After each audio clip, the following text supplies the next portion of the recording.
Hello, hello, hello. Welcome back, everyone, to the Tier 2 Tour climb ReTr00 and Dweg. Taking you through some more Counter-Strike action. Two guests here for today's episode, of course, HNS and quix, both players of Lilmix. A pleasure to have you both on, as always, guys. I guess we can sort of address who you are. Obviously, HNS, you're a player within Lilmix. quix, your role a little different because obviously you play in the team. Also, the big man himself, the CEO, right? So, always going to be an interesting one. How are you both doing today?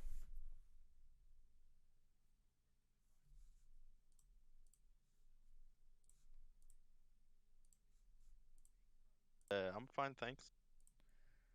Yeah, I'm doing very good. You know, the weather is getting a lot better since we live in Sweden as well. So it's been cold for like a year now, it feels like, but finally the sun has come out.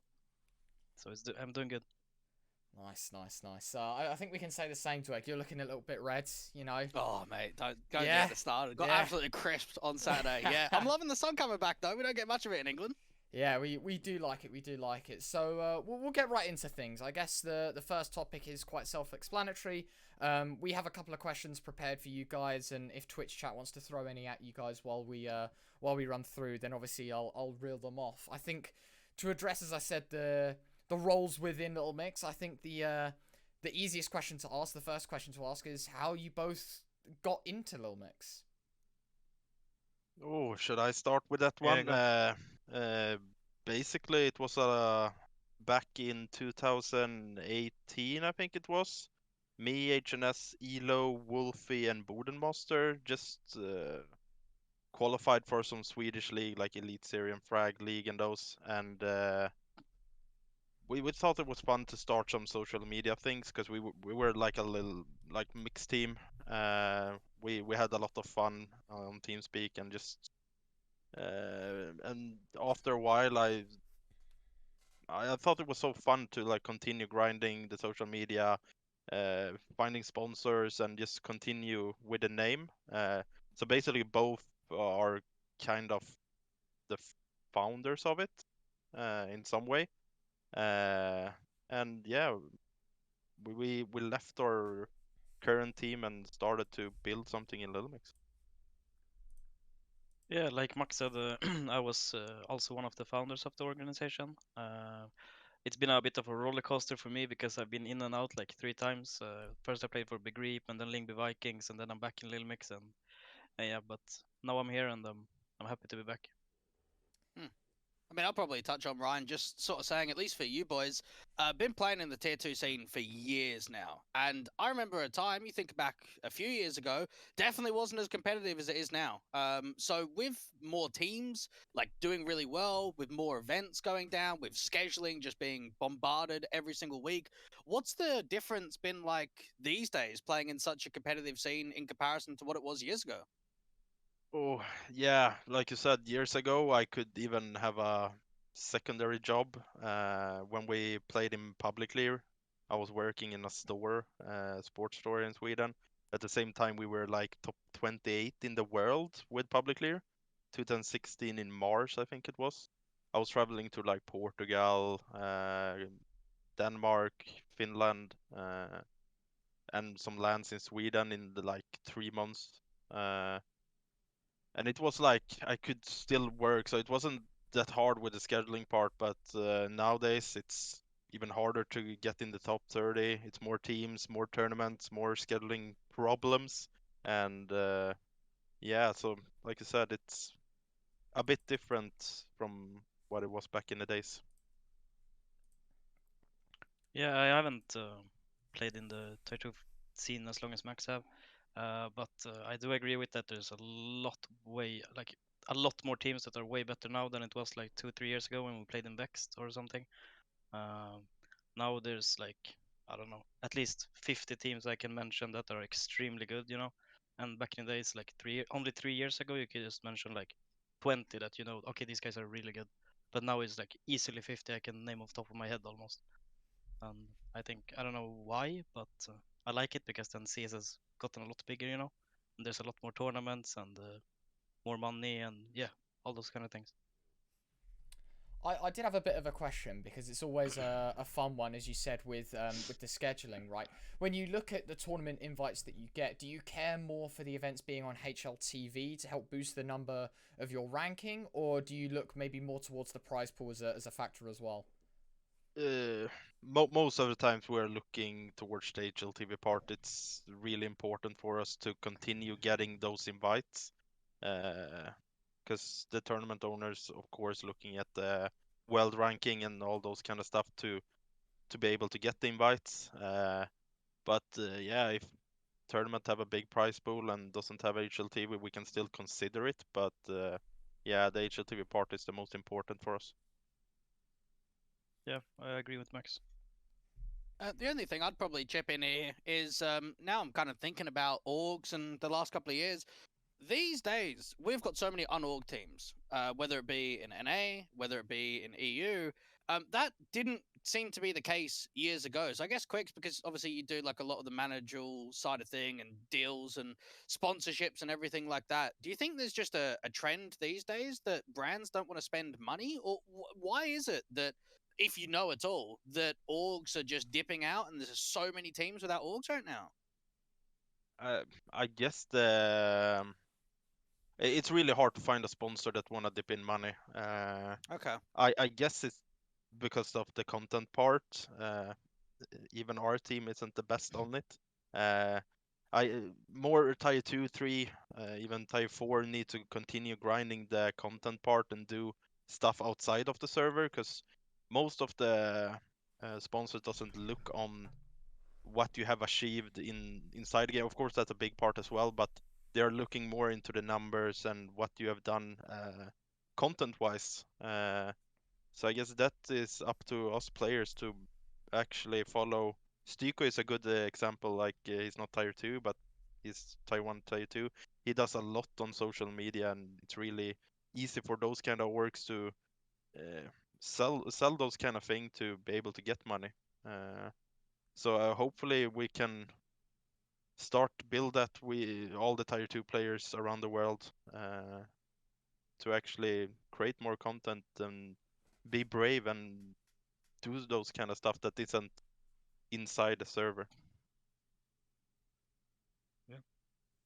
Fair enough. I don't have anything to add on that one. Max knows a lot more than me on those parts. Fair enough, fair enough. Someone in chat has asked sens for quix. They're asking, what's your in-game sens?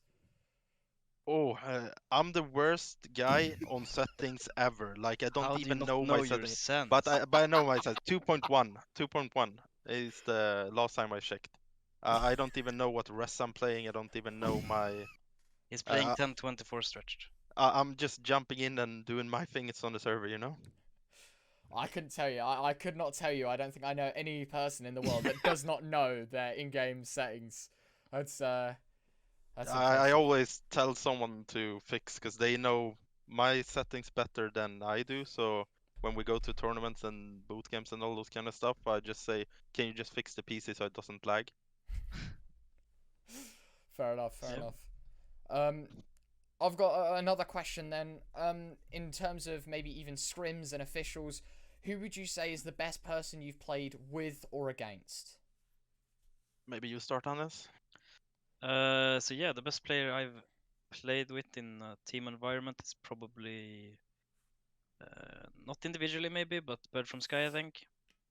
He is just crazy calls. Really good at managing his players. I don't know, he's crazy calls. It feels like he's right all the time. When to push, when to throw something, when to run, when to sneak and whatever. And he's like he's right all the time. So probably him. Radar hack. Yeah, for sure. What do you say? The worst player as well? No. The best player to play with or against. Oh, okay. Against, I would say, like I practiced simple several times, but that wouldn't be as fun, I guess. Of course, he's the best player in the world, so I would say him. But I would say maybe tier 2 player if we did it Yeah. that way. I would say Finnegan, if you know him. Finnegan? Yeah, Yeah. Every The single Esparta boy, practice. right? Yeah, the Esparta guy. Every time we play against or practice against him, he's just 40 bombing or something, man. He's 150 ADR, and it's like, what the fuck is happening, you know? and he's just running us over or something. So I would say Finnegan. The best player I have played with, I guess, should be Licro, because all those kind of things he have done. He's a really good player and a really good teammate. Like, he's calm. He have a great aim, great knowledge. He knows how to move on the server. So I guess Licro is one of the best players I've played with in a team environment. And the best player I've faced, I guess it is phzy back in the days when he played in, what did they call the France AAA, team? wasn't it? Yeah, we faced them a Triple lot A, yeah. back. Yeah, we faced them a lot back in the days. Both with Vic, the final tribe, when Hannes joined and before Hannes joined. So they were like, they were rivals back in the days, you know. We were fighting for like the top 50 spot in the world. So I guess phzy back in the days. Yeah, that's a bit of a throwback, isn't it? Yeah, I think you Yeah. played on Against All Authority, and then Y6 was like the Yeah. other one. I remember him playing around that sort of level.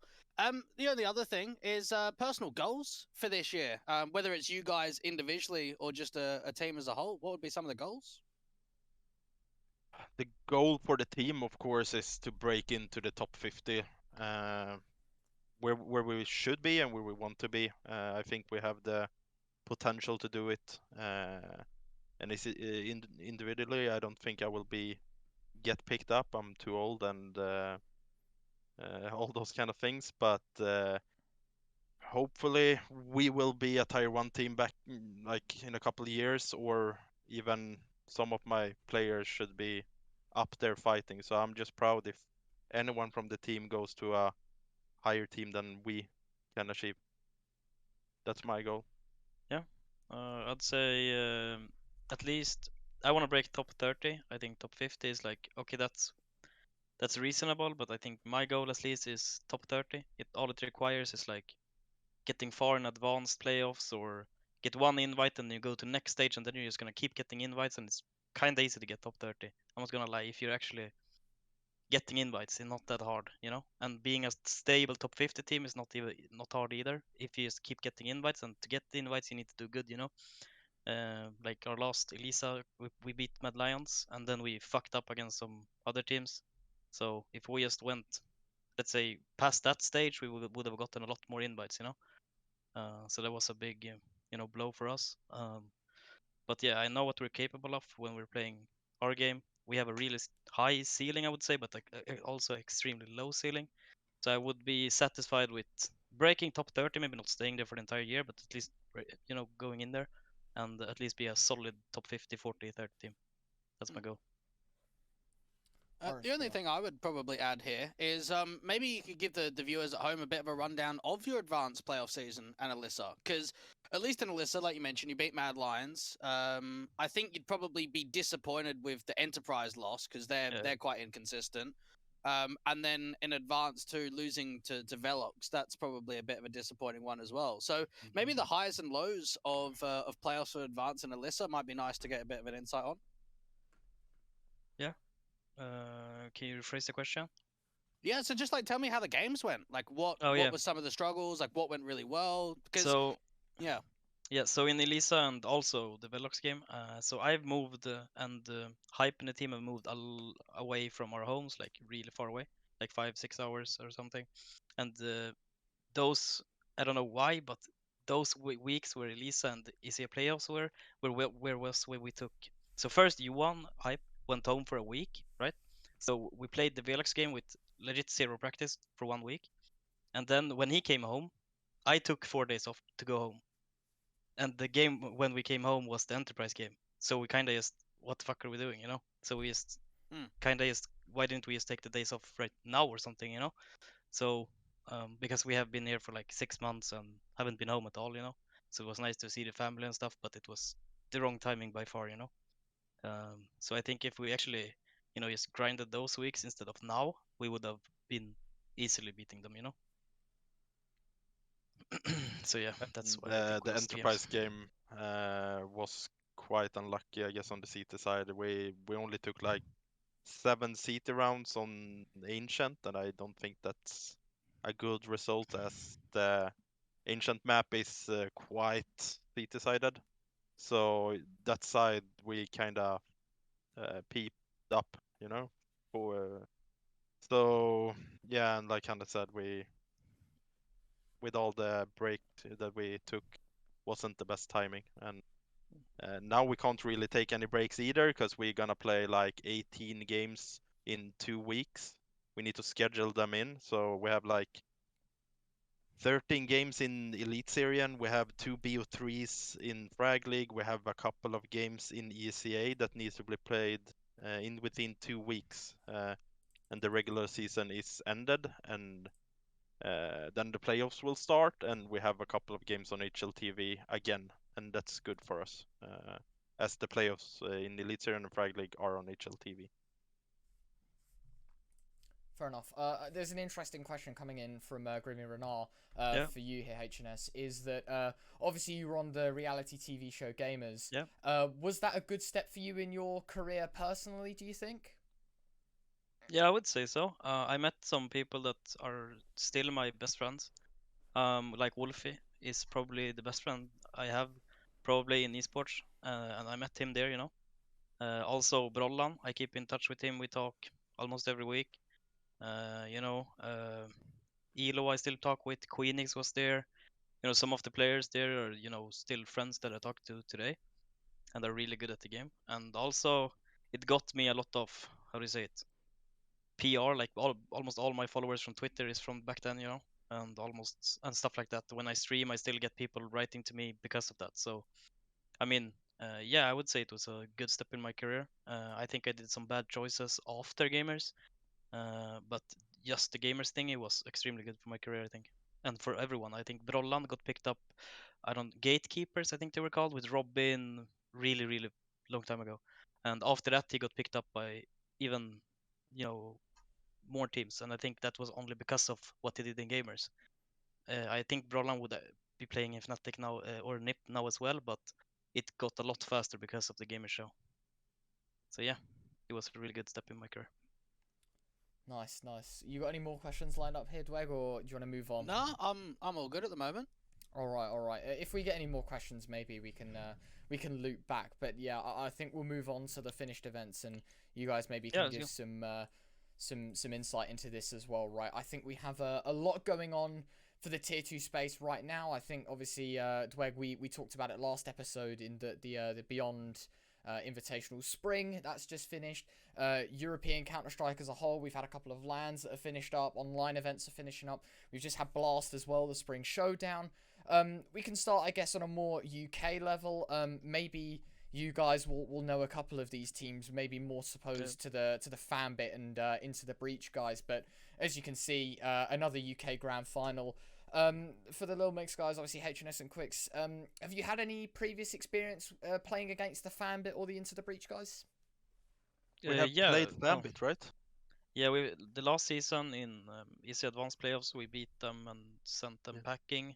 So yeah, but they're really good though. I think if they get, I don't know, I want to say a bit more experience, but they are just playing HLTV and grinding, and they're doing really good, you know. I'm kinda, because I didn't know almost anyone from that lineup except Tadpole and maybe Ping before they made that lineup, and they're doing extremely well. So it's kind of nice to see, at least from the UK CS, because that scene has been distant for a very long time, you know. But I think these guys have potential to break top 30 this year, or at least be a solid top 50 team, you know. So yeah. Fair enough. But yeah, I think we'll just basically move on here and just recognize once again Into the Breach. Just doing really well this event, right? Not dropping a map. The recognized talent game was a blowout. Black Hand was pretty disappointing. Fanbit beating Eco has always been like a matchup we've had for like 3rd place as well.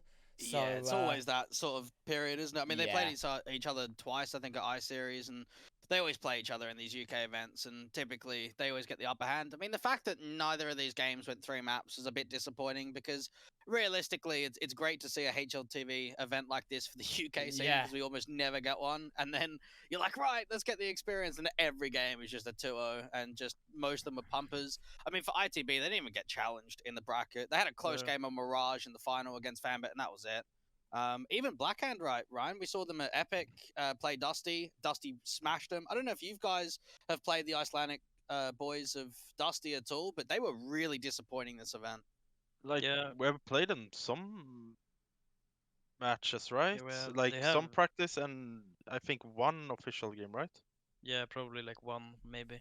And we practiced them like twice in the past years, you know. At least for me. I don't know about you, but they have. I don't know. The team as a whole is probably not that good, but they have some really good talent. That team, like Edison, is fucking crazy, you know. Sorry for my language. And then Thor is also really, really good. I think. So if they could, it's hard in that country. I don't think they have that much Counter-Strike players, you know. So it's kind of hard. They play with what they can play with. But I think if Edison might go international, I think he would get some offers, you know. He's a really good player. Why did they play the UK event? Just Because off they won topic? a UK LAN at the end of last year. Basically because they came to the UK and they won it. It was like, oh, let's put them up against the UK teams again, pretty much. Yeah. And I think as well, we've got quite a lot of events. Like this is if I'm not mistaken, Ryan, the event is like an FPL, right, of the UK, Ireland, and Iceland. So they include Iceland in the UK because obviously their scene is so small that they kind of group them all together. Yeah. So it's nice to give them a little bit in as well because I think they've won their local league for 2 years in a row now, and they just don't really get to play much else. They play ESEA, maybe get the odd invite or a qualification here or there, but overall they don't get many opportunities internationally. Yeah. I think it's like the easiest way of explaining it is this is kind of like the local UK event, right? It's not exactly a well, it was a LAN where they won, but this event specifically was just an online one that they got invited to, and I think it was just collateral off of winning the LAN event. But it's always nice to see them you know, do so well in these events, and unfortunately not this time around. I think we can move on to maybe some more European Counter-Strike here, Dweg. I'm not sure where you want to start off. We could probably start with this Esport Tour 2022 event. It's an event that I've seen before. I don't know why they don't have English streams for it, which is a bit odd. But I mean, the games are still pretty entertaining. Case, the Brazilians went 2 and 3 in the RMR in NA and the Americas RMR, but couldn't even win a map in EU, which was slightly surprising. And then Trekt, I mean, obviously they're a Nordic team. I don't know if you guys can give me some insight about them, but they did really well. I think they made top 4 at this Pinnacle event only a couple of weeks ago, and then they had a really early exit here. They had an early exit in the Gamebox LAN event too. They had an early exit in the Heroes of Tomorrow event. Is that just like a one-hit wonder sort of team that they can go really deep every once in a while, but maybe just inconsistent? Because I don't know what's happening with Trek now. We've been following them quite a while. They haven't changed that much in the lineup either. I don't know why they don't do better result. They like you said, they're kind of inconsistent. They are winning some games. I know they're in the regular season of ESEA. They came in the top, I think, and they do great result against good teams. But sometimes they just fall short, I guess. But I don't know why they can't find a solution on how to be able to stay where they should be. So yeah, I don't know. I don't see that lineup in the top 50 like they are right now, but I guess they're just getting the invites, you know. I don't want to blame them. But when you are top 50 in the world, it's of course you get the invite. Even I'm sad that we didn't get the invite to these kind of tournaments, of course. But yeah, they're kind of inconsistent, but I know they can for sure do great result. Yeah, and what's sad, I think, is because like almost all organizers have like 3 invites for each country almost. So Denmark has Masonic, Tricked, and Astralis Talent, right? and Sweden has like Savage, you have Draken and Golden, and those you can't compete against them, and that will bring in more viewers than we will. Also, Young Ninjas, it's nothing you can do there either, because it's Ninjas in pajamas is gonna tweet and it's gonna bring in more viewers. So it's kind of sad the way things are. I think we're better than both of those teams, but we still don't get the invites, and it's really sad. And that's what I think about Tricked. They're pretty solid lineup, but I don't think they're top 50 material. They just get all the invites all the time, and if you win some games, you're just gonna stay there. I mean, Yeah. another team that got an invite was Bad News Bears playing their first EU event with the new roster. I mean, it's kind of cool to see the NA teams coming over, get a bit of experience. They beat Blue Jays in one best of 3, but couldn't get out of groups, so a little bit unfortunate there. 3 Polish teams in the semi-final, though, was kind of surprising. Pact, Honorous, and Illumina all going pretty deep. And I think Pact are ranked 230 or something on HLTV. They've been so poor recently, and then they went all the way to the finals. And funny enough, HNS, you were mentioning about Finnegan. He had an insane event in this Esport Tour. He was just topping the scoreboard in like every single game.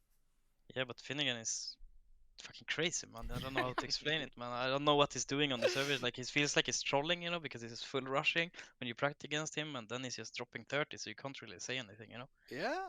So he's crazy, man. You got anything else, Ryan? I mean, the only other thing would be, a little bit disappointing. There's no English coverage, but I think it was about a 10K event, something 5K event. I mean, I'll scroll up yeah. for you now. It's around 4,000. About 5K. Yeah, 4,900 for the Okay. prize pool. But yeah, always nice to see these lower down events. And as you said, I think there's a couple of teams here, right, that have the disappointing, the bittersweet taste, right? Tricked 0-2, bit annoying. Enterprise 0-2, maybe a little more understanding with their recent performance, but for a team that hadn't had a bad run in ESEA Premier, I think it was like a few seasons ago now, I thought, maybe we'd see a little bit more from them, but yeah, it is a bit unfortunate. Do you want to move on to maybe another event here, Dweg? And Yeah, I don't run think it there's too much else to pin on that one. yeah, sure. It's just that the event itself, like we have played bigger events with bigger prize pool that haven't got the HLTV covers. That just shows that we need more HLTV covers on even low prize pool tournaments. That helps the tier 2 scene a lot. Yeah, it helps with sponsors as well, Yeah, for the organization. So hopefully everyone can just group up, and I guess why they don't have a couple of events. Match fixing, the match fixing part, and I don't see that many teams that getting invited. If you play for an org, if you play have played for a couple of years, I don't think many teams are actually match fixing. So when you do those kind of invite tournaments, I don't think it's a lot of match fixing in those. I guess if the only teams that have been suspicious is those without organization and all those kind of things that will want fast money, So when you do those kind of events, I think with only invites, damn, get them on HLTV. That helps us, and that helps the entire tier 2 scene. Do you want to talk about Gamebox here, Dweg? Or I mean, we can touch on it slightly. That was the LAN event, wasn't it? No, we talked on that one. yes, you're right. Sorry. The Heroes of Tomorrow one. Yes, yeah, MistGames Heroes of Tomorrow. That event's just finished up, right? So yeah. yeah, I mean, I don't know if you guys saw any of that. But Astralis Talent winning back-to-back events. They won that Gamebox event on LAN, and now they've won this Heroes of Tomorrow event. We kind of went over the teams that were, I guess, invited in the last show. But Messaport were the only team not to win a map. I don't know if you know the majority of teams here, but it seems like there's a lot of new faces. Yeah, a lot of new faces. A lot like Bitfix, I haven't heard of. I know Jungster from the Esport Tour, and like you said, Messaport, I haven't heard. 9 Academy we've faced. I like that teams are getting invited, and these kind of events are good. We didn't even got asked. I thought it was like a academy thing, but when you look at the lineup, it wasn't. Tricked and Masonic.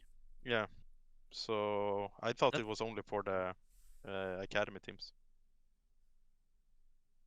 Yeah, it gives a new opportunity to some of these guys. I mean, for Nine Academy, I know they play in the local Swedish events, but a lot of them were having HLTV debuts, giving themselves a bit of a shot here. 0-0 Prospects, I don't know if you guys have played them, but they're actually doing decently for a lineup that maybe doesn't have a lot of experience or a lot of known players. They're actually putting on some decent performances. They might not be going deep in a lot of events, but at least the best of threes they play, a lot of them are really close.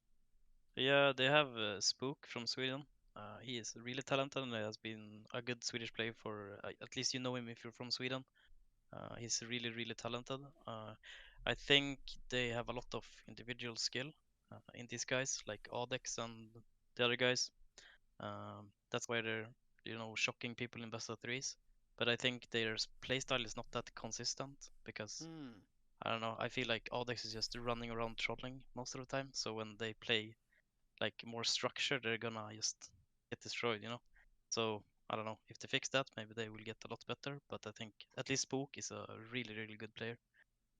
So I'm not really surprised they're doing well. I also think that they have a really great support from their organization. That's why you can keep grinding and do this full time. So I just think that they have a really good support from 0-0 Prospect. Yeah, I feel for Masonic, and they consistently struggle against Astralis Talent these last couple of weeks because that was the grand final matchup on LAN, Astralis Talent Masonic, and it went the exact same way again. Have you guys played Astralis Talent much? Because I remember when they first formed, they were just dogging it. They were just going last in so many events.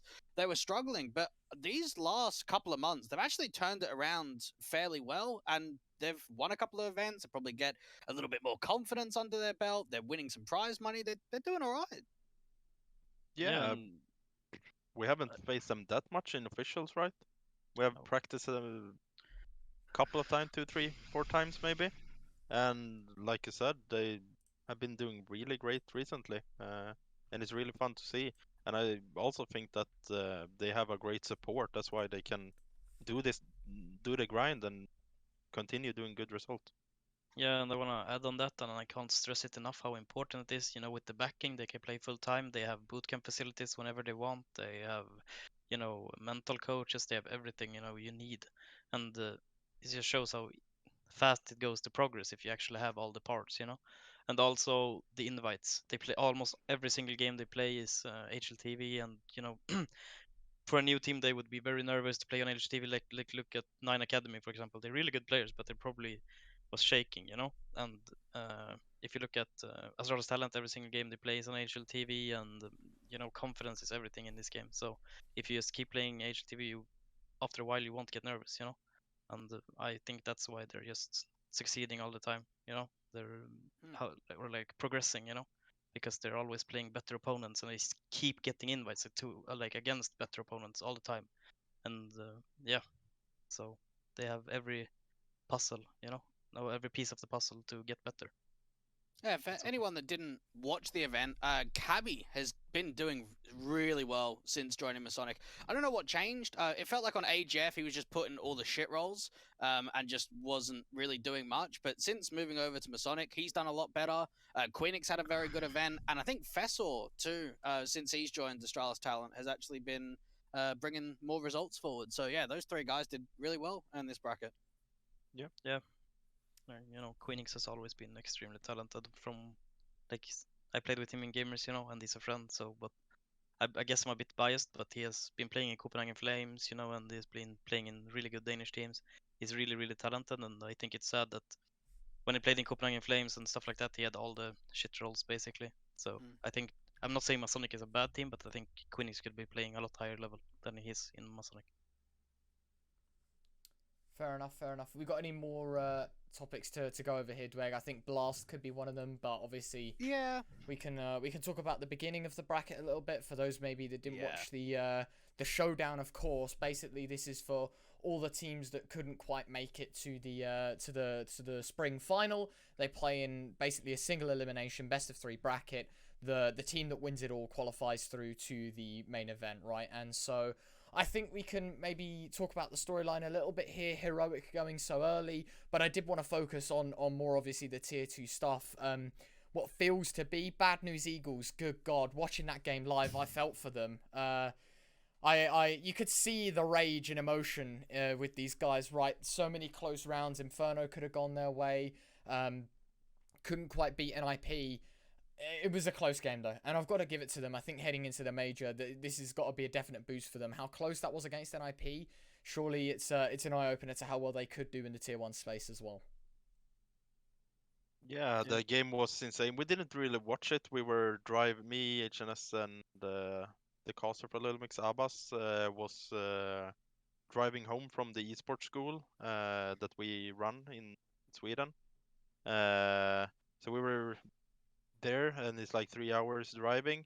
So that game held HNS awake the entire trip. So Yeah, it was watching on the phone. it was good for me, you know.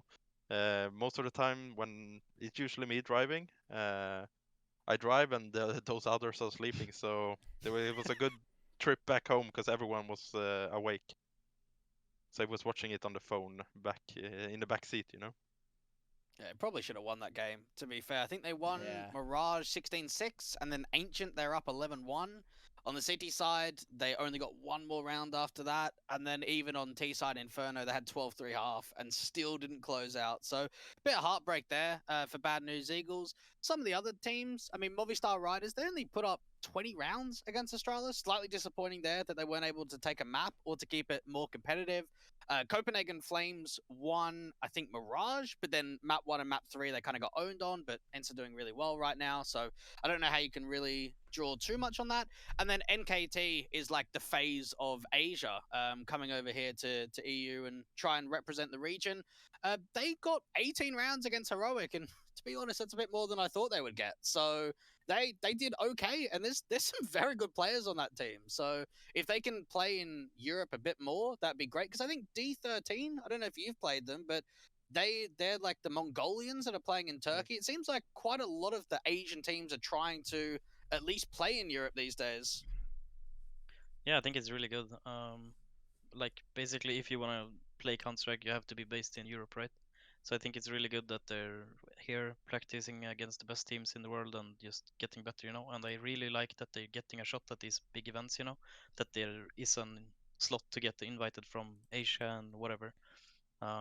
Because yeah, CS is growing and we want everyone in it, you know, not only Europe. So even though they only got 18 rounds, I think it's respectable as hell. Yep. All right. And Do we want to move on to maybe some of the current tournaments?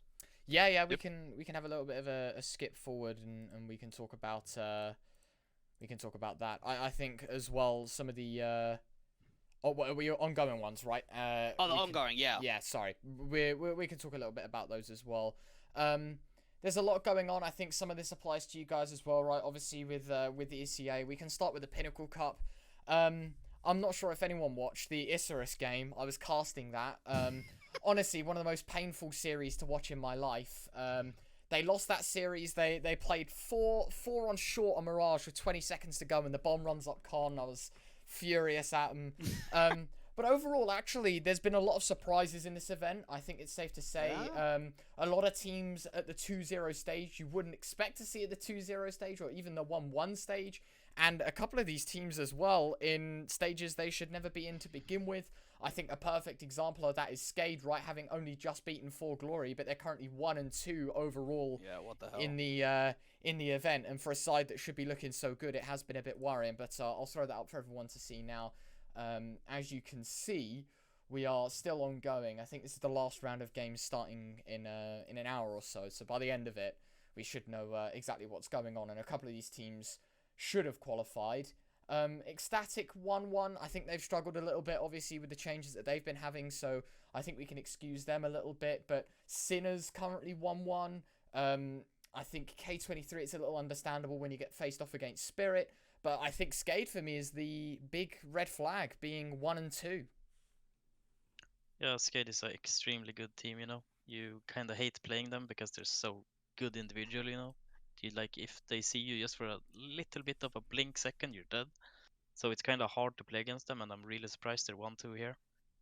This seems like a bracket. If they didn't play Spirit, they should go, 3-0 is basically only Spirit here. I can see beating them, maybe K23 as well, and close against Sinners, but otherwise they should be 3-0, you know. Yeah. They were Even- kind of unlucky, I guess, in the process when you lose one and they face a static in a 0-1 game. Yeah. That's the static is a good team as well, so I guess they were quite unlucky when you lose against a team that you shouldn't, and then you get a team that is really, really great. So yeah, like Hannah said, Skade. I think Skade will go 3-2 in this event and still go to the playoff. Even the Skade 4 Glory game, it was 19-17, 14-16, 16-14 in that third round of Swiss. So that was one hell of a game. And even 4 Glory, I think they placed quite highly, didn't they, Ryan? Last event, they made top 8. Yeah, they did in the really last well. Pinnacle. Really, really And well. now they're 0-3. So slightly disappointing there. Harvu boys, another one of those Nordic teams. What is going on with them right now? They were like top 20 last year, and they're just dipping in the rankings hard. They didn't even make it out of groups to get into the Swiss stage. I don't know what is happening with Harvu right now. I don't know. Actually have zero clue as well. I have zero clue, but it feels like, I don't know, they feel, after they, like, Aerial and X7 qualified for the major, they feel like, I don't know, they feel like they have, I don't know, had enough, or what do you call it, like they're full, you know? Like it feels like they're not motivated or hungry enough to keep being there, you know, like being one of the top teams. Because if you look at the players, they're really good, you know, every single one of them. But it just feels like something is lacking. I don't know if it just feels like it is the motivation, you know. I have no clue, but that's just what it feels like. It's many of those examples, like when you have been in, like, what was sens? Top 2 in the world when they were in the major, or something. When you go that high and then dip, it's hard to get back up, you know, to have the motivation. For us that haven't been that high, it feels kind of weird. They should just continue grinding, you know, but I can't put a finger on why they can't, you know, get the experience that they have and just bring it into this team and do easily as good as they did with ENS, because like I said, they have a really strong lineup, but I don't know why they are choking against teams like I just checked the HLTV, like, for the win.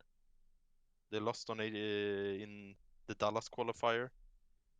I don't want to flame for the win, but Havu have 10 times stronger lineup than those Portuguese. Yeah.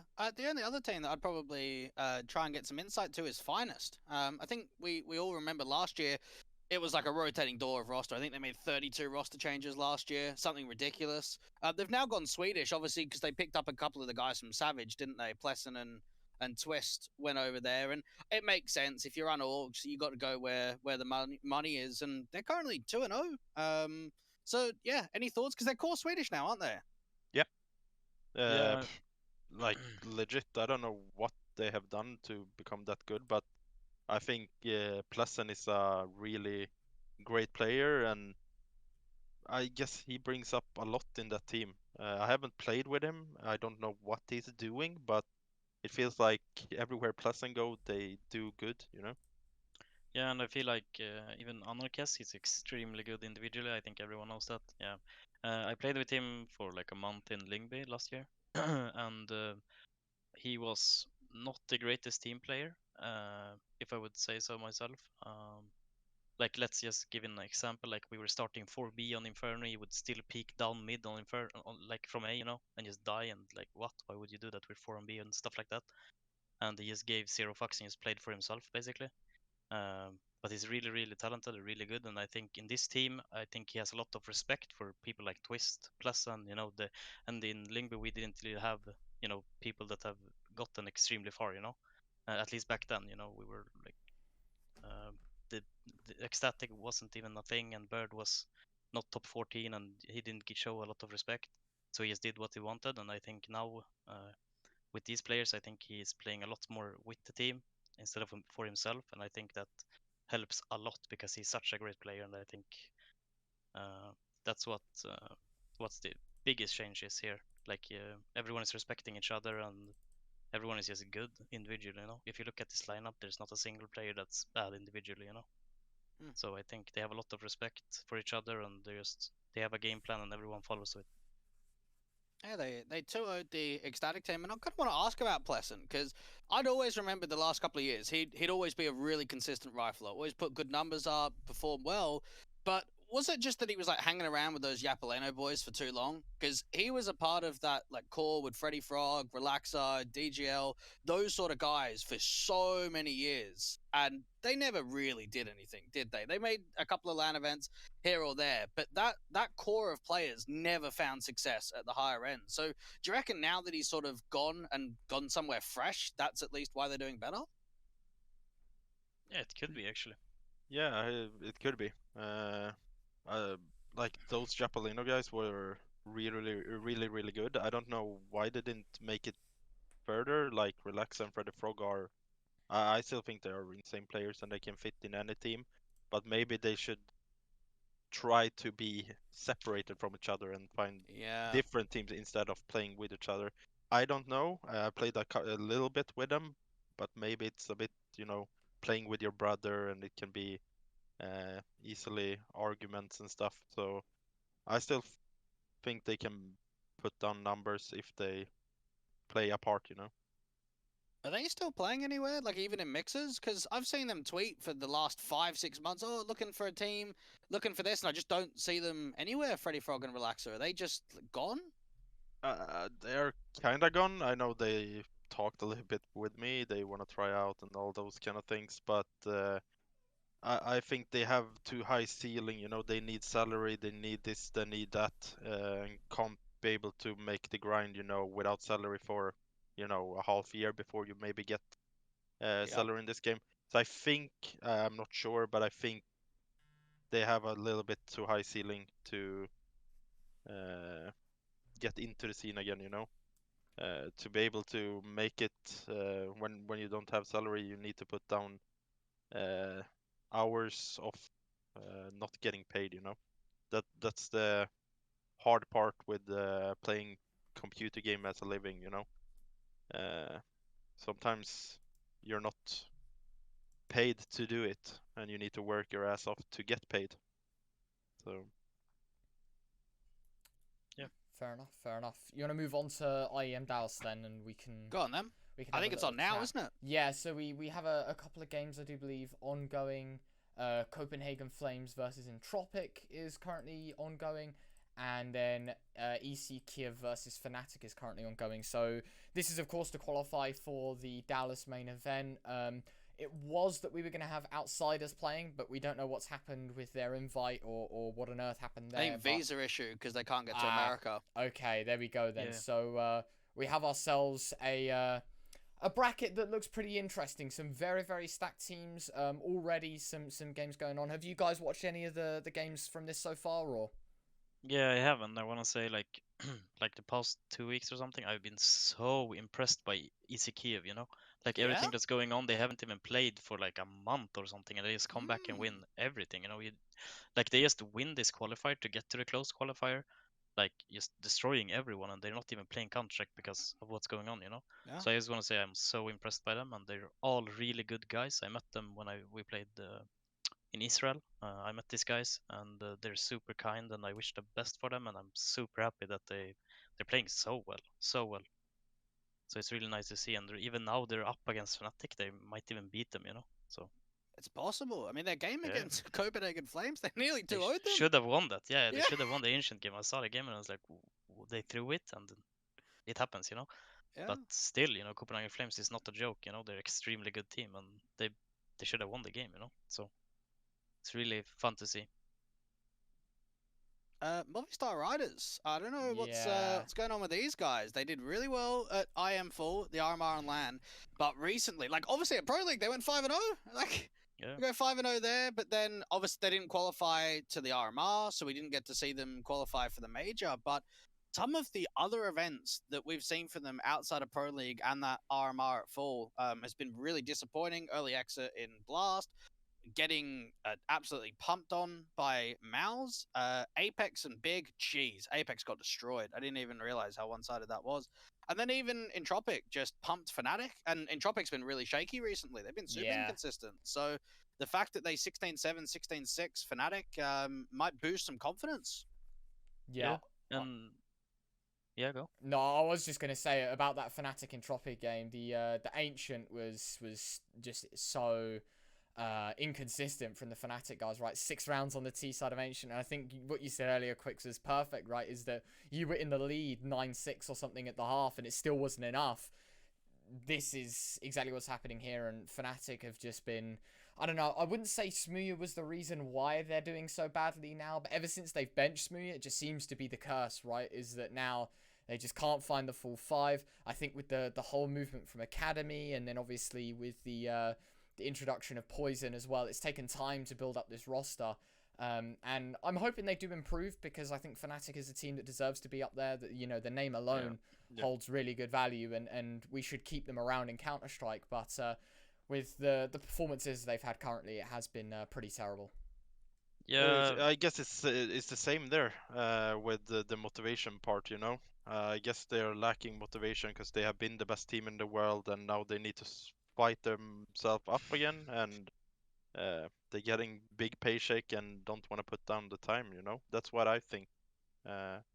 Alex have played in big teams, Crims have played for a while, but I don't know why they I can't don't know, succeed.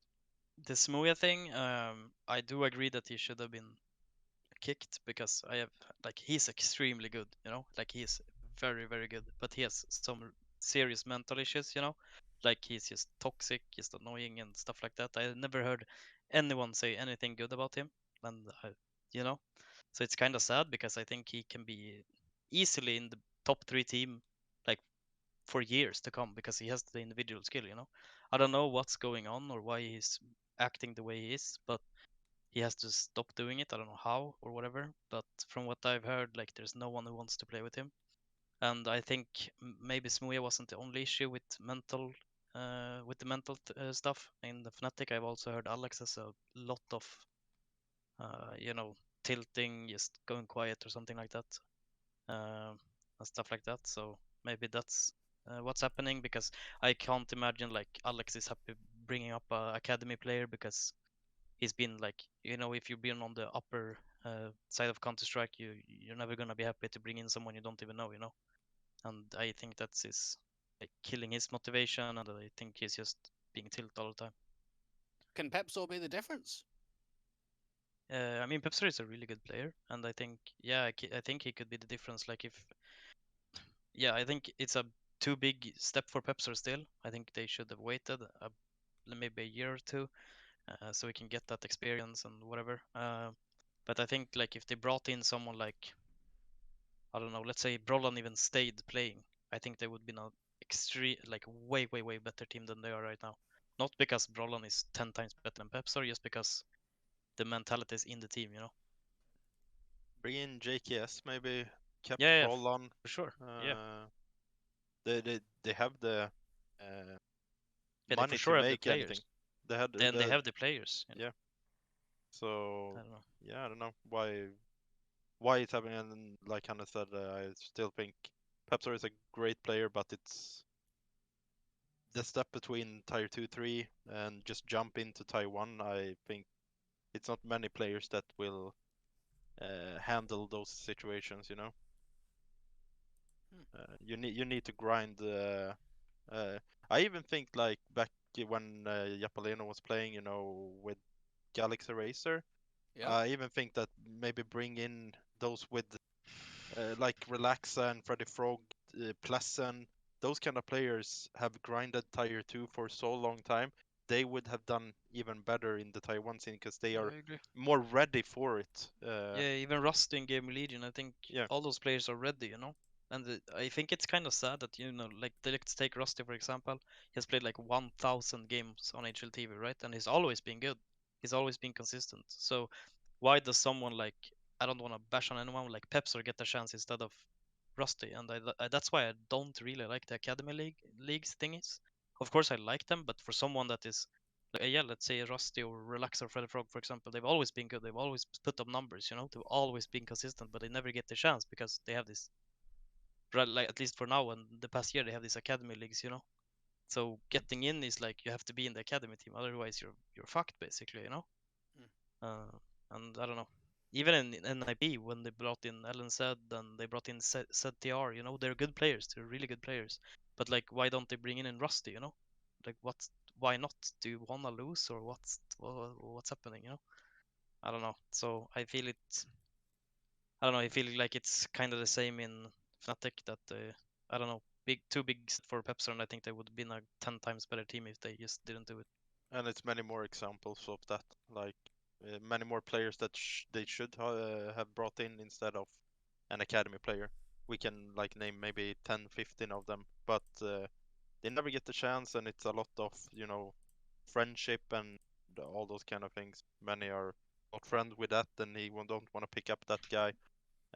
So yeah, I'm in with Hannes there. The Academy League are good, but still they kind of ruin the Tier 2 players that have been grinding and have done great results to be able to get up there, you know. I've got a bit of a question leading on from that then. We had the announcement that some of the NIP Academy players, the Young Ninjas players, right, leave. ZTR, Sapec, and... Rolf, was it? Was it Rolf? Not, I think... no, not CTR. Yeah, ZTR is it's staying. Is staying. So, Ellen said LNC, Rolf Sapec. and Sapec. there No, you not go. Rolf. No. Rolf is leaving. phzy. No? Oh, phzy, yeah. phzy, Sorry. okay, phzy, okay. LNC, and There we go. There we go. Sapec. You got it right. Do you think one of those players maybe would fit in that team a little more then, or do you think again it's more about experience than anything, and you'd still lean towards your Rusty or one of the older Swedish players? Now, like when Ellen said, or CTR is still playing in Young Ninjas, right? So we can't. I won't name him, but Ellen said that like he has Tier 1 experience now, right? He has even major experience. You know, he played on LAN in a major, so like even him instead of Pepser would be better, I think. And Ellen said is like he has always played like these bad positions, you know, and he's not like he knows the pressure that you get like when you're not playing well, and it's really hard to play well when you have, yeah, you know, the worst positions on every map. So I think Alan said is used to the pressure and he knows how to handle these kind of, you know, playing bad and is okay with it, you know. And I think Pepser is more of a star player. Like he's always been shooting extremely hard, at least in the Swedish scene, and putting him on positions like, you know, anchoring sites and stuff. I don't think that's him. Maybe I'm wrong, but I just feel like Ellen said would be a lot better there because he has the experience. He knows how to handle the pressure now, you know, and yeah, and he's always played. I don't think he have the experience, but he have more experience than Pepsor. Yeah. I think it's more names out there that had fit even better. I still think LNC, Sapec, phzy need more Tier 2 experience. Like, in my opinion, you need like 2-3 years in the Tier 2 scene before you can even talk about the bigs. Of course, you have example for Monese and those kind of things, but they are one of a kind, you know. It's hard to compare them, but in my opinion, you need like 2-3 years of grinding Tier 2 before you can even, you know, jump the next step. So I still think that they need more Tier 2 experience, and I think Sapec is in a good way of doing it. Playing with JW and them will get a lot of experience, and I hope like phzy and LNC get teams like, you know, Sprout, maybe those kind of teams that are up there fighting towards the Tier 1, doing great results and those kind of things. So those teams, in my opinion, are better for them to join than Tier 1 and get the full experience before you move up, you know. One player that's just come to my mind actually now, kind of thinking about those like higher end tier 2 teams, actually chawzyyy on Apeks. Now there was like a period I think when Joel got kicked from Savage that chawzyyy was doing AWPing, and he was mental. He was like really finding form, and then he joins Apeks and he's not AWPing anymore. Do you think that he's a better rifler than he is AWPer? I think chawzyyy is a way better rifler than he's an AWPer. It's just that if you look at the positions he has in Apeks and the positions he had in Galaxy Racer, it's just upside down, you know.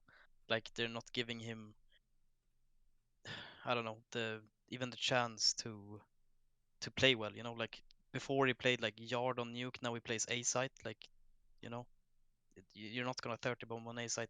Maybe 1 out of 10 games, and if the Yard player is gonna 30, if you win, and if someone is gonna 30 bomb, is the Yard player. You know, that's just how it is. You know, and Yeah. if you look at chawzyyy, I don't know. I just think he has way worse positions now than he had in Galaxy Racers, and I think he doesn't take up as much space because he's playing with way more established players now than he did before. And They don't want to leave their roles. I think they are an up and coming team. You know, they want to show that they are the best players. They want to show, so no one want to leave their role to give it to a talented player. You know, they want to be the stars of the team. Yeah, look at because they like are the up Gakem, and he's coming. gonna stay connector forever. Meanwhile, chawzyyy is not there, you know. Yeah. Even though chawzyyy would probably do it better, but it's just the way it is, you know. Fair enough. Fair enough. Anything you want to comment on for the Dallas qualifiers at all? Only thing, 2 spots for Dallas, 8 teams. It's going to be a rough one, boys. So Yeah. best of luck to all the teams there. We can probably jump over to ESEA and maybe even jump into some of the games that you guys have got and get into some details about the opponents. Yeah, I just wanna go back once because I saw Yeah. a question in the chat. So, Pepsi was initially signed to Fnatic as a 6th player before they even got an academy school, and that's also true. But that's where the connections come in, you know. Like Keve is the analyst of Fnatic, and he played in a team with Yakinyo and Pepser. That's why Yakinyo got even a chance, and that's why Pepser was listed as the 6th because Keve is telling them to do it, you know. So if you have the right connections and the right friends, you will. That's basically how you succeed in this. In Counter-Strike, and it's sad, but that's just the way it is, you know. Not 100%, but Yeah, but a lot. you have a advantage of getting into it. You know. Yeah. We don't want to ruin all the carriers in the chat, you know. But it is yeah, it is like Anders Yeah, said. make sure you don't burn any bridges because you're gonna need those bridges later in later stages of the game. Yeah. That's just how it works. Fair enough. We can talk about ESEA, and I guess we can focus on you guys and how you're doing. Obviously, your first game in ESEA is on Thursday. You guys are playing against Team Impression. You can see a pretty big veto or a pretty big poll in the amount of teams that you can play. I'll bring it up on screen for people at home now. This is your matchups. Fortunately, as we've been talking, you've been matched up against Fanbit, so I guess the conversation we were having earlier, that's come back quite nicely. But I think I'd like to know your POVs on it as well. What do you think about ESEA as a whole now? Because last episode we were talking about the level of teams, and it seems to be every season it keeps getting better and better in terms of the quality. Really good. The teams are insane. Like it's fully stacked, and it's unfortunate that the entire series is on HLTV. But you can see teams as like. I'll just bring some Gentium, Kiev, Nemiga, Bad News Eagles, Fambit, Mason. It's so stacked with teams, and I like it a lot. But I miss that back in the days they had a LAN event. What did it call? When you went to like top 4, I think in advanced, you went to a LAN and you Really? faced. Yeah. What That was did a it call? long time ago. Yeah. Global what long time? Challenge? Yeah, Man, I I think can't it even remember was that. MDL. Really, like every Let me see. team that I will see. I can't remember what the name was, but they brought like 4 teams from EU, 4 teams from NA, 4 teams from Australia, not maybe Yep. 4 teams from there, but Probably 2 was teams. Global Challenge, but I thought that was just like Top Flight. I thought that was MDL Premier only. That was Maybe- advanced. Yeah, it maybe was I'm Global wrong. Challenge. Yeah, it's called Global Challenge. Yeah, The maybe it MDL was Global wrong. Challenge. But maybe they should do it with the advanced because it's even more Yeah. stacked, and it would be so fun to bring in, you know, some kind of event, you know, LAN to. You're actually fighting for something. Of course, you're fighting for go up I like to that. MDL, but they should do something that Mm. we can actually fight for events, and we can fight for more things. The prize pool is bad, but you're only fighting for the like the MDL rally. It doesn't even call MDL a Challenger League, right? Yeah, Challenger League the relegations, relegations. Yeah. Yeah, the relegation. And do some kind of event. So we are facing the NA teams that is playing advanced, the Australian, Asia, maybe Africa, South Africa have Yeah. quite many teams, and South America have many teams. So bring them together and do some events towards the Tier 2 scene as well. I think everyone would appreciate it, and I don't think money is an issue for ESL/ECA/Face It. So, in my opinion, they should do something like that. Well, maybe if we talk on the teams that you're playing, impression first round, Darko and Ponchek, I think, are like the only recognizable names on this team. Do you know if these guys are like a full team or it's just a mix, or? They're a full team. We practiced against them like Okay. twice in the past 2 weeks, so yeah, they're a full team. They're doing Hmm. pretty well. It was kind of rough against them, but yeah, Ponchek and Darko is the only one guys, you know. Yeah. I agree. They're pretty good though. And then the next matchup is against the Internationals of Royals. I know you know them, the Ryan, but a Royals. couple of Swedes there of Shateri and Palmy.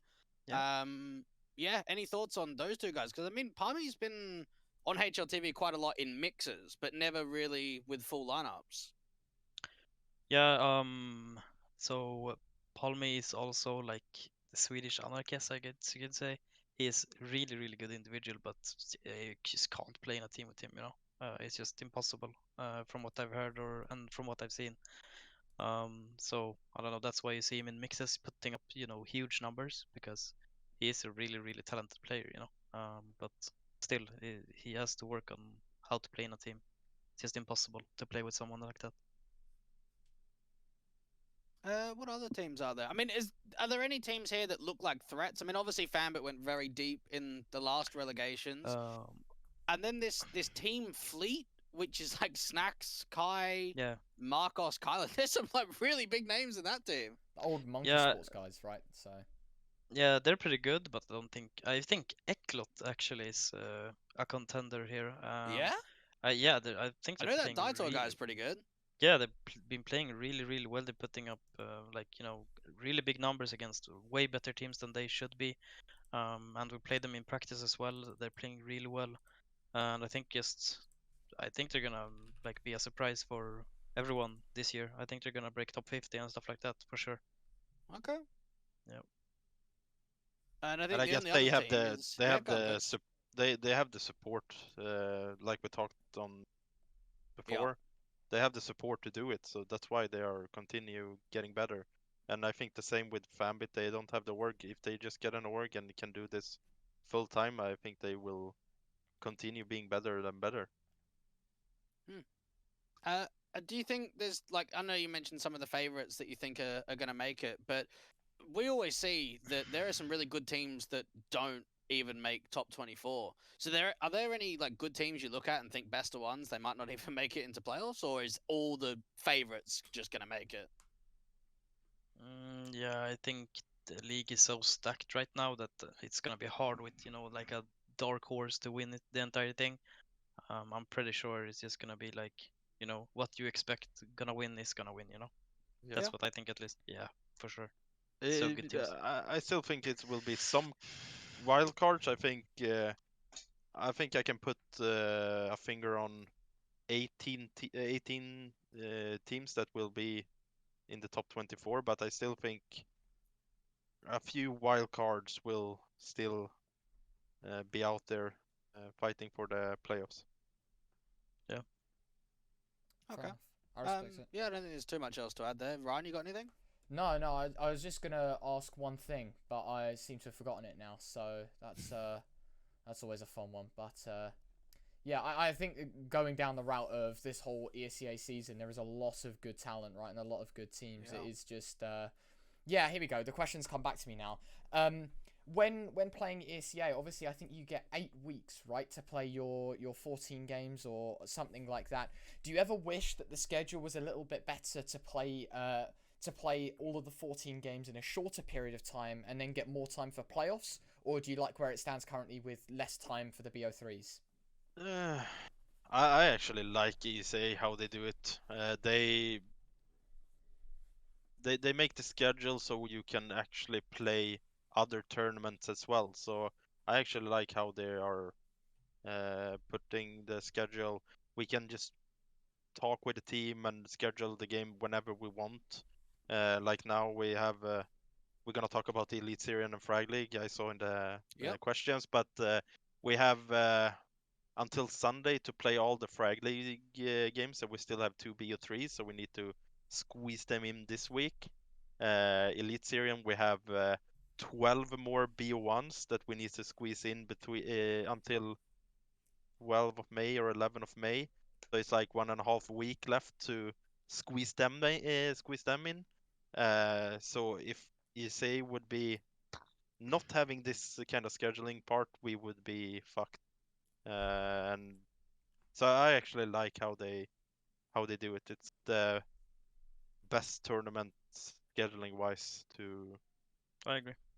Interesting, because we had Yeah. the Fambit guys on a couple of episodes ago, and they said for the playoffs that they kind of hated it because it's every single day, and you just got no time to prep for any of your opponents, especially if you're going deep in that. I know for you guys, you played what 3 games in playoffs. Was that even like I know you said that there was some like external issues and Yeah. what have you, but do you think playing a best of 3 in advance every single day is fine, or it's a bit annoying? It was a gap of 2 days, I think. Maybe one was the day after, but you have 24 hours to reschedule it, I think. But to be fair, most of the Taiwan tournaments, it's the same, you know. Yeah.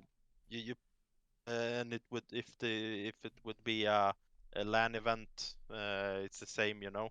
So I don't think that's a big issue. Of course, you want to have a couple of the more days to prepare your opponent, but I just feel the- like if you get to the BO3s, you should be ready for them as well, you know? yeah, That's The what I on- think at least. The only counter I would say to that though is that the tier 1 events you probably got what 6 teams in a group, 8 teams in a group max. You got Yeah. 24 teams here, so you don't really know who you're gonna face. Like, can you prep for 24 teams or 23 teams if you don't include yourself? Like, No, is that like realistically possible or no? usually what we do is we don't prep the normal like everyone in advanced is just they don't care about their position, they just care about making playoffs. At least from what I've heard and what we think as well. Like we play the games out and we're usually you always go to playoffs, you know.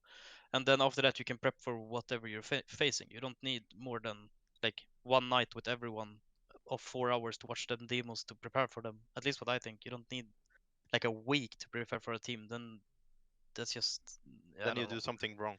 Yeah, you don't need more than like just watch. Like you give maybe Max is watching Mirage, I'm watching Ancient, 2 maps of them, like they played recently maybe, and then I just pinpoint out like stuff they like to do, positions they like to hold, not just like this round we should do this because they meant that. You go for the general thing, like the general picture. You go like, okay, he likes to jump spot this angle, like at least like 10 rounds of 20 on CT, jump this angle, so be ready for it and stuff like that, like more general, like what they like to do, and if we do a strat, what do they do to counter it and stuff like that, so it doesn't take a lot of time, I think, if everyone is motivated and want to do it. So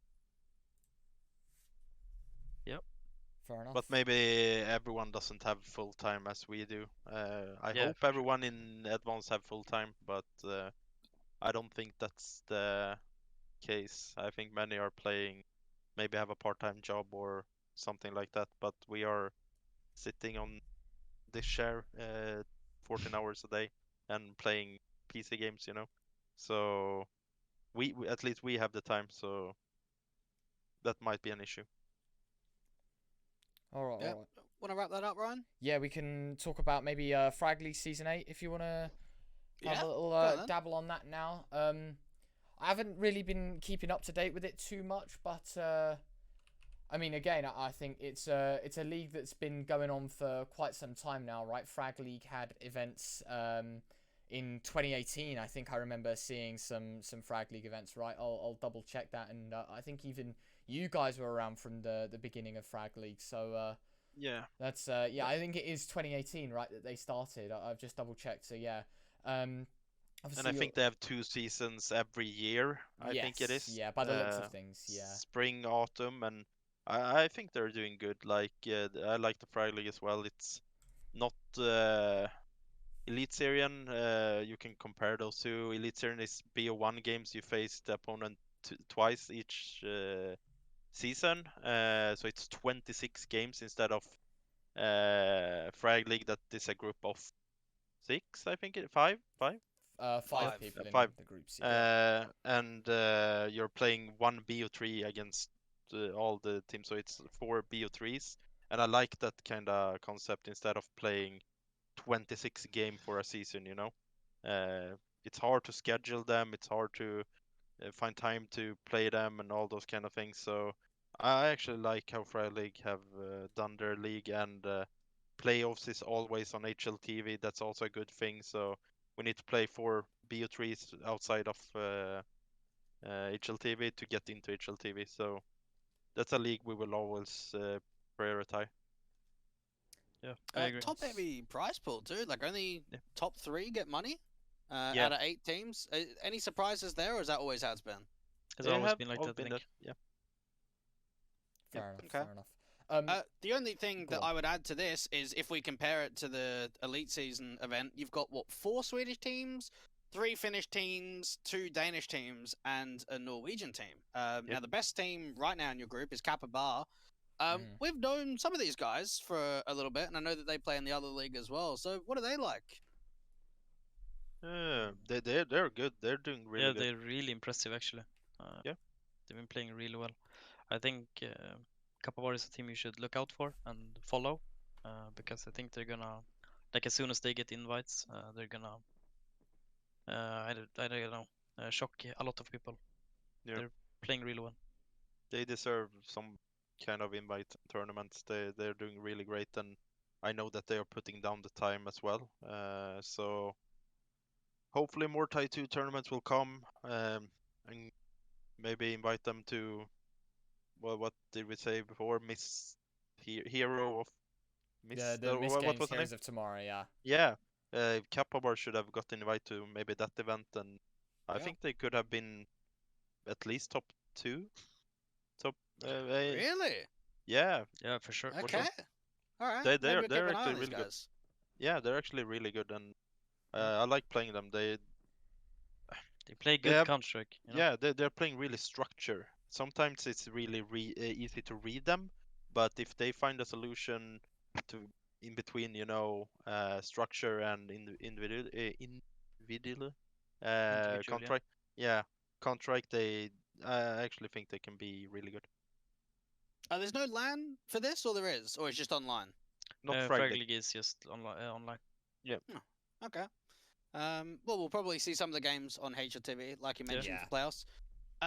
Probably good time to swap over to the Elite Season for Spring, because that's the one with all the best of ones, isn't it? Yeah. Sure. I'll bring it up now. If you want to introduce, and I'll.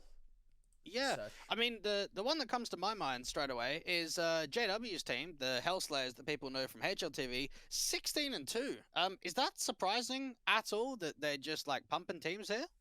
No, Nah, nope. they are the best team together with us and maybe Kappa Bar. Now we are like 8 games behind everyone, because we have rescheduled a lot of games, but they are, you can say they are the favorites for this season. It's between us and them, I think, that are the 2 favorites, and hopefully we can face each other in the final. And this goes to a LAN finals, right? This event?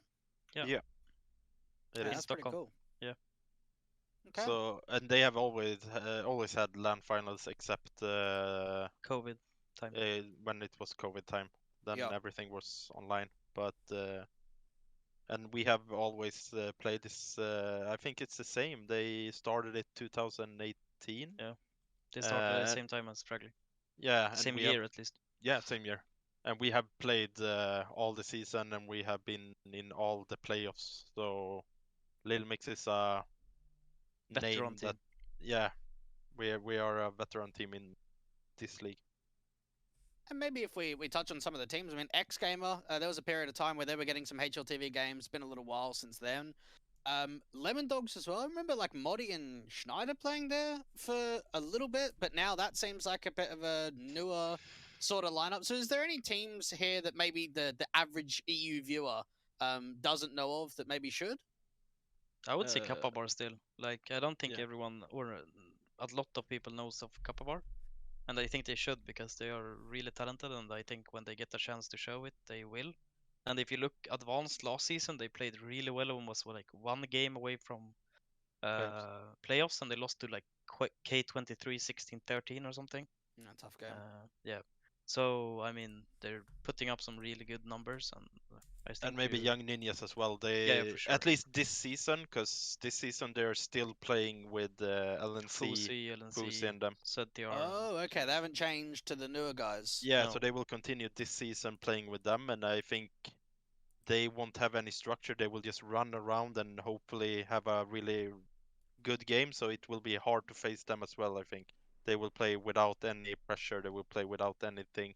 They doesn't care about the games, and then they can just freely run around. And if they have a on-point game, it can be tough, Nine Academy as well. There is no 9 team anymore, right? So No. do they No. just get promoted? Because Jazar was playing there, if I remember. Yeah, Yeah. yeah.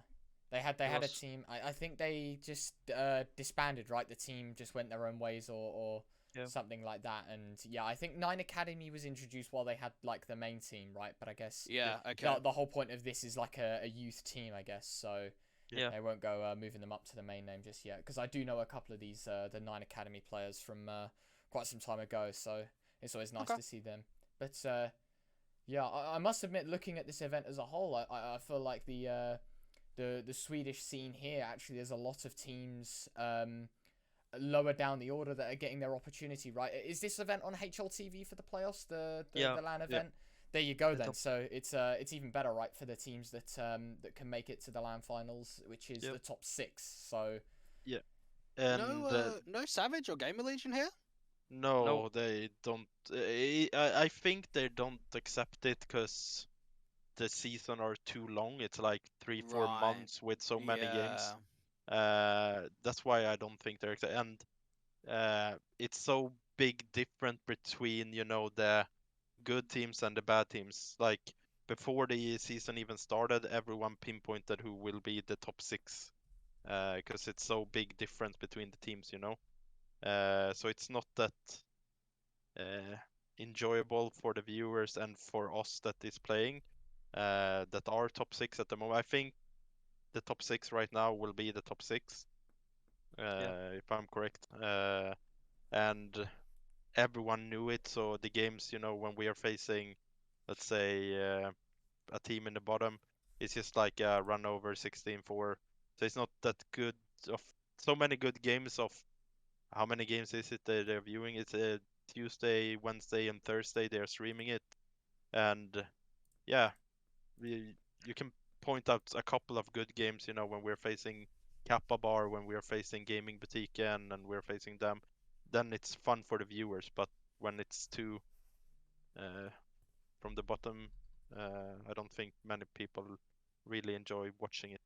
Yeah, and I saw someone in the chat write about, I don't know how to pronounce it, like coalesce, how to coalesce, yeah. Oh, coalesce, yeah. They're not playing because they Oh, don't. yeah. They don't have a spot. And Robin, Man, and also Yakin always played it. They just don't have a spot, so they can't play it. And the spot usually goes. You can sell the spots to other organizations or someone who wants to buy it if you want to, and it's usually around like 2k euros or something. Yeah. So I guess they You just can't didn't buy one. qualify, or Yeah, you can qualify, but it's a long process. Yeah, it's a Right, real. It's okay. like region series, no challenger Challenger, series. then region, yeah. So Yeah, it's like so 6 it months before you get there. Oh, I No, see. even 1 year. It's first, Oh, 6 yeah, months it's for 1 the year. challenger, and then the region. So it's Yeah. 1 year to even qualify. That's a bit long. Yeah, Yeah. it's too long. Yeah, right. Okay. Well, I think that's pretty much brushed up. Ryan, you got anything else here? No, I'm good, mate. I'm good. Do you want to Yeah. move on to the final topic, the roster Yeah. changes? Yeah, the roster changes in the major, I reckon. We can get into.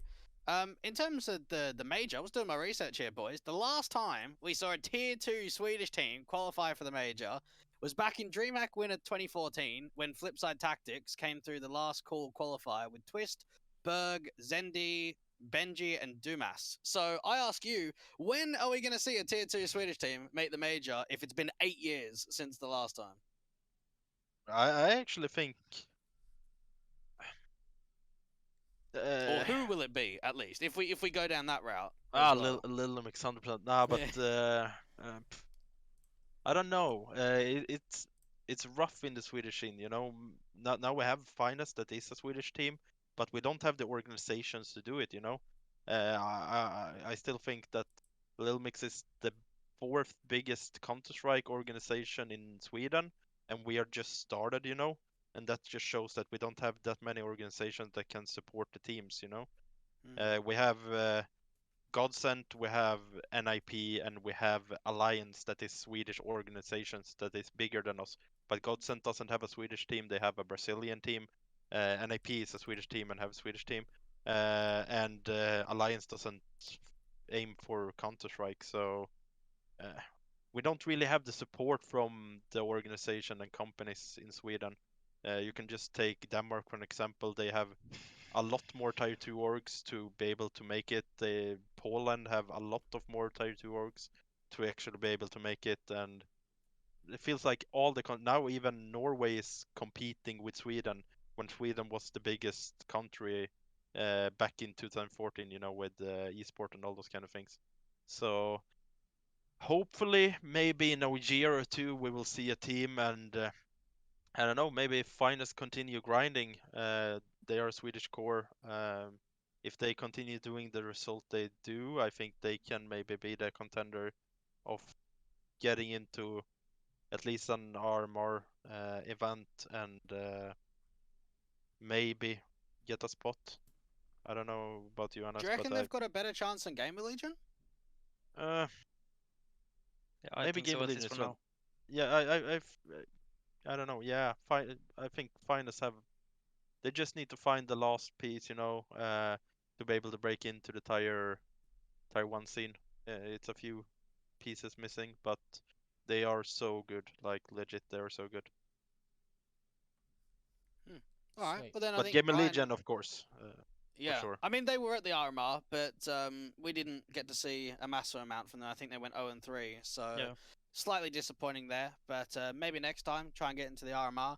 I think this could be a good opportunity to talk about some of the debutants from Tier 2. The majority of phzy have never been to the major before. Bad News Eagles, those guys have never been there.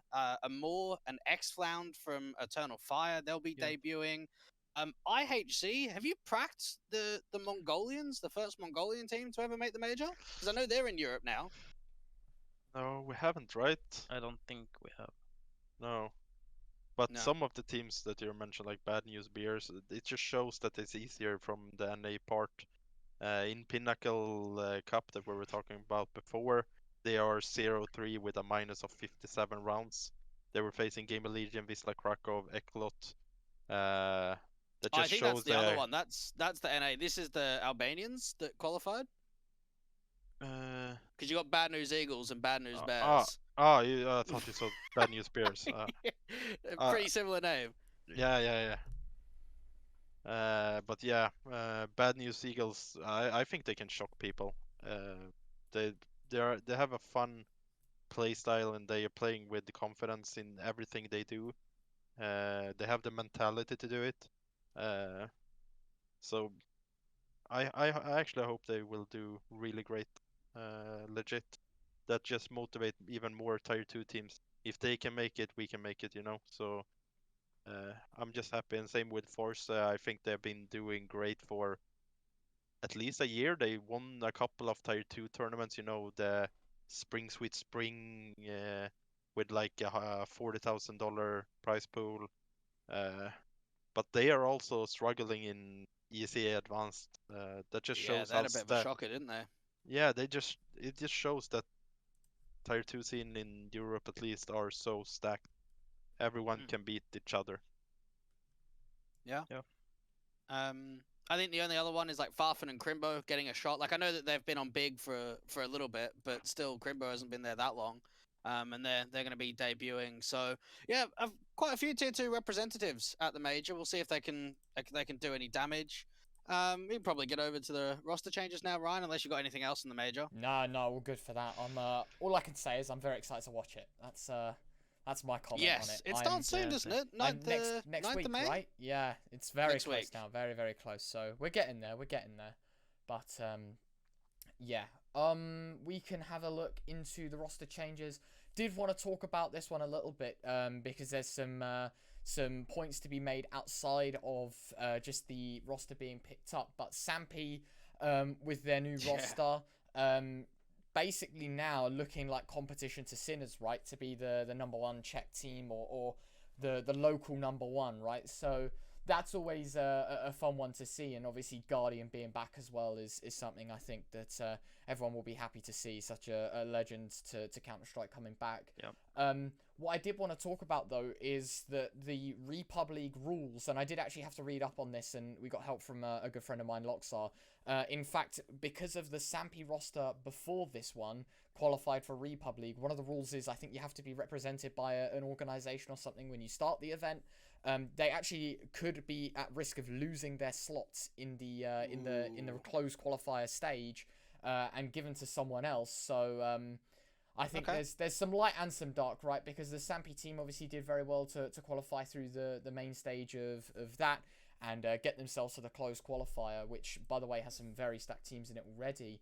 And obviously, for all of that work to be unwound, they would be kicking themselves. I feel like that. It happens like this. Yeah. I mean, they shouldn't really be able to play the spot with this team because it's a brand new lineup. There's not even a single player from the X team. I don't think they can switch as in Sampi keep the spot. I think the rule is the players must be under a team, under an org, and they aren't. Right. So I think the slot is going to be lost from them. Yet to be edited in Liquipedia, it just shows the new roster, but I think I'd be very surprised to see if that stays. And obviously, joining teams like Apeks, ENCE, phzy, and Sinners, it's already a pretty stacked event, and so that could have been the big break for them, but a bit unfortunate. In case anyone at home doesn't know the lineup, Guardian, Savannah, Matties, Aggies, tagged, I don't know him, and Bfull's the coach. Any thoughts on this team? Because, I mean, at least in their own local scene, you've got kind of the best pieces possible. Yeah, I think they're gonna be great, and with the addition of Guardian as well, like playing with such a legendary player, he's just gonna be confident all the time, you know. So I think it's a bit like Hellslayers or Gaming Boutique, or what you call them. I think the players like Mattis or whatever it's called, Matti, he's extremely good, and I think like just playing alongside Guardian is just gonna get better, you know. I just hope that Guardian will be the mentor for them. I know some players that is, that have been up there doesn't show the right mentality and right mentors thing. Well, just to chip in here, Max, there was an article, was locally, so I had to translate it in English, but he wants to be the number one AWPer in the world. That was like the clickbait title. So when it comes to like at least mental, it seems like he's going to do everything in his power to get the team towards a higher end. Yeah, what I mean is that when they bump, doesn't get the result that they want in the beginning, hopefully he doesn't, bring down the team and fuck, I will just leave this. I'm better than them and not continue the grinding. It's many good players that is doing those kind of things. Doesn't believe in team. He'll just focus on himself, getting good stats, and hopefully getting picked up. So I hope that he will be a good mentor for them, and because then they can actually be good. Other news: 777, the Kings of Elisa, are kicking Gruss and oh god, what's the other player? I'm just trying to think. And ReTr00, right? Yeah, for Slacks or SLY and Trax. SLY was a really good player on Apeks Rebels, and then I think Trax is the IGL. So Akez is going to step down from IGLing, and Trax is going to take it from him. So yeah, I guess I'm not surprised the change came through, because other than Elisa, 777 don't really get the best of results. Yeah, I agree. I'm not that surprised either. I don't know if I agree with the players. Trax? Very, very little. Not a Yeah, lot. when they were at the LAN in NA, I watched a couple of games because it's fun to follow Boden, or ADK, of course. So yeah, I was following that tournament, and they did actually quite good it's hard to take something because they were facing NA teams, but they actually did well, but I haven't followed Apeks Rebels that much, to be fair. Okay. They have a great organization, org behind them, and but yeah, I just checked the stats. SLY have been doing great, I guess. So All right. Another one, talking about some of the NA representation. Crispy leaving Strife, which is the team that Fates just joined. So I think we covered that in the last episode. He's coming up to join OG Academy as their coach. So another Academy team coming through. Might see more of it. I think EG even had some report I saw today of 15 man players. Academy roster. What the hell is Something going on. Yeah. So yeah, I kind of like those things because now they will be able to give the right support to the young players. So that's the good things when we talked about academy teams.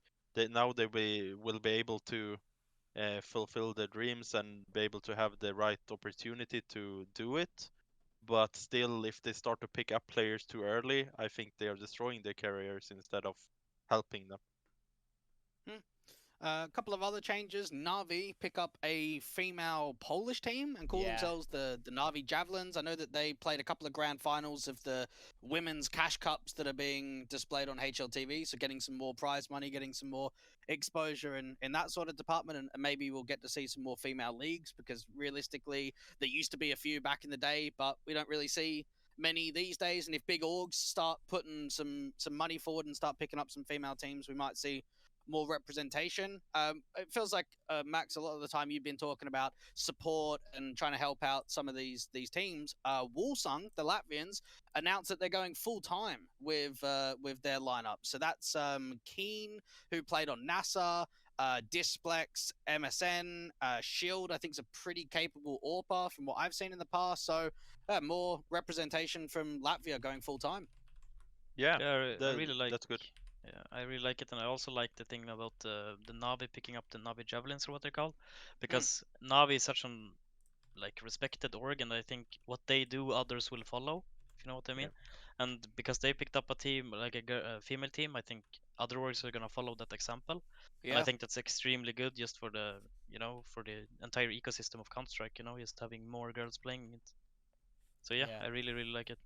I was going to mention as well, there's the the IEM Dallas finals, right? There's a whole women's division for that now as well.